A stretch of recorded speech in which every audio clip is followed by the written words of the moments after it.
The promo beforehand with her was Also just so happy, like we've talked about this before when we were talking about Shinsuke Nakamura. Thank you, Triple H, for letting people be who they are. Thank you for not trying to force them into a box.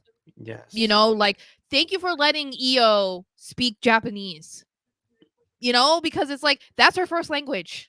And I don't care if I listen and I have no idea what she's saying. I can read the captions. Like it's so much more compelling when they can be themselves and when they feel comfortable with what they're saying and they can be so animated and whatever. Just like if that would be like trying to get me to speak Spanish, like in a promo because I'm at Lucha Underground or whatever. You know what I'm saying? And it's Yeah, like that yeah, doesn't yeah, that I get doesn't what you make mean. any sense. Like just No.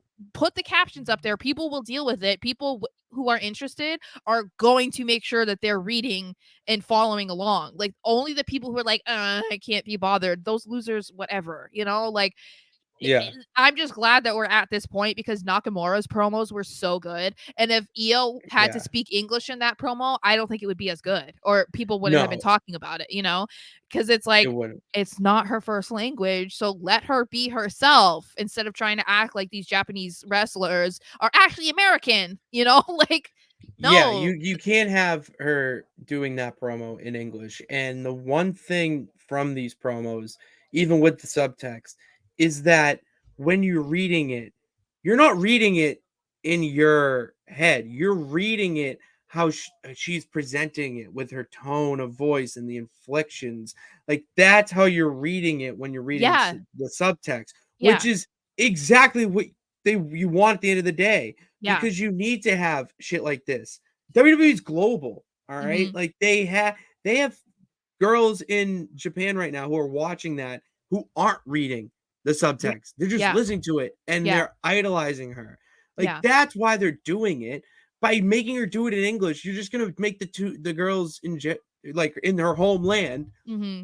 tune out because it's too Americanized. Yeah. It's Well, and it's it's like, brilliant. it's like it's letting them live up to the potential that they have because I think when again when you're trying to make them something that they're not, they don't come off as good as they could be. You know what I Hmm. mean? Where it's like, Yeah. because then people are just going to focus on, oh well, they can't speak English, because we'll even talk about Sin Cara. The original Sin Cara, they didn't let him talk because he couldn't speak English. He could only speak Spanish. And I'm like, that is such a missed opportunity. I mean, other than the fact that obviously Sin Cara had a long list of injuries that he kept piling up during Racking up. his WWE run until they switched him to Faux Cara, which was Unico. um his signing was a really big deal, and I feel like if they had just let him be himself and speak Spanish and then like either have captions or an interpreter or something like that, he could have been huge. And they just didn't want to capitalize on that. Hmm. Because he can't speak English. Like, okay, Vince. Like, who cares, bro? And he says, and even if we can't understand her, it's still entertaining. A thousand Damn right. percent. Entertainment says, I don't need to know what Io is saying. Her character says it all. I prefer them speaking in Don't Japanese. care. Same. I prefer that too I because want it's to just feel. I don't want to know. I don't care. I want to feel. uh Mr. Anderson says it sounds better in their own language. I think subtitles are not bad. I agree. Um No, you need to have it. it's just You need to have the better. Like subtitles. it's to me it's fine.